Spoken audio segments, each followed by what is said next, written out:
Taste the Daily.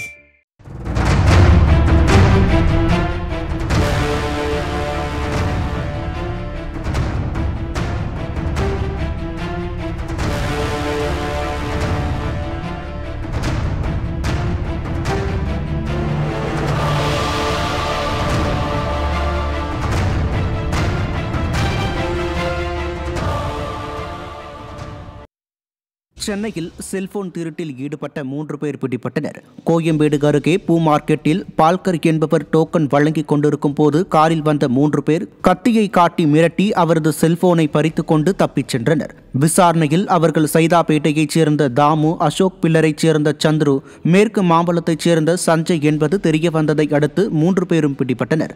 அவர்களிடம் இருந்து செல்போன்கள், கத்தி மற்றும் கடத்தலுக்கு பயன்படுத்தப்பட்ட கார் பறிமுதல் செய்யப்பட்டது. விடியா ஸ்டாலின் மாடல் ஆட்சியில் காவல்துறையினர் கும்பகர்ண தூக்கத்தில் உள்ளதால் பகலிலேயே வழிப்பறி சம்பவங்கள் நடைபெறுவதாக குற்றம் சாட்டப்படுகிறது. திருவண்ணாமலை மாவட்டம் ஆரணி அருகே சட்டவிரோதமாக மணல் அள்ளியது தொடர்பாக 2 லாரிகள் பறிமுதல் செய்யப்பட்டன. இரட்டிப்பாளையம் மலை அடிவாரத்தில் மணல் கடத்தலில் ஈடுபட்டதாக 2 லாரிகள் சிறைபிடிக்கப்பட்ட நிலையில் ஓட்டுநர்கள் தப்பி ஓடியதாக கூறப்படுகிறது. ஸ்டாலின் ஆட்சியில் காவல்துறை ஆழ்ந்த கும்பகர்ண தூக்கத்தில் இருப்பதால் குறுநில மன்னர்களைப் போல் மணல் கொள்ளையர்கள் சுதந்திரமாக வலம் வருவதாக மக்கள் விமர்சித்துள்ளனர்.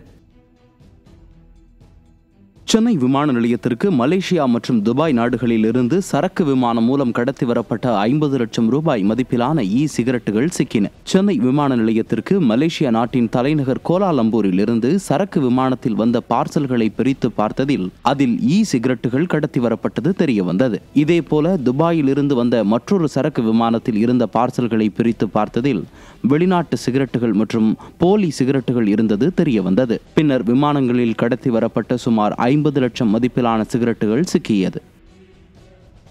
தஞ்சை அரசு மருத்துவமனையில் சிகிச்சைக்கு வந்தவரை இளைஞர் ஒருவர் பாட்டிலில் குத்தி கொலை செய்ய முயன்றதால் அங்கு பரபரப்பு ஏற்பட்டது. கரந்தை அருகே வலம்புரி பகுதியைச் சேர்ந்த கோவிந்தராஜ் என்பவருக்கும் பூபேஷ்குமார் என்பவருக்கும் இடையே ஏற்பட்ட தகராறில் காயமடைந்த இருவரும் அரசு மருத்துவக் கல்லூரியில் அனுமதிக்கப்பட்டனர். இதற்கிடையே பூபேஷ்குமாரை பார்க்க வந்த அவரது மகன் அஜித் அங்கிருந்த பாட்டிலை உடைத்து கோவிந்தராஜின் கழுத்தில் குத்தியுள்ளார். இதனால் அங்கிருந்த நோயாளிகள் மற்றும் மருத்துவமனை ஊழியர்கள் அலறியடித்து ஓடினர். படுகாயமடைந்த கோவிந்தராஜுக்கு தீவிர சிகிச்சை அளிக்கப்பட்டது. ஸ்டாலின் மாடல் ஆட்சியில் மருத்துவமனைக்குள்ளேயே கொலை முயற்சி சம்பவம் நடைபெறும் அளவிற்கு சட்டம் ஒழுங்கு சீர்கெட்டுள்ளதாக குற்றம் சாட்டப்படுகிறது.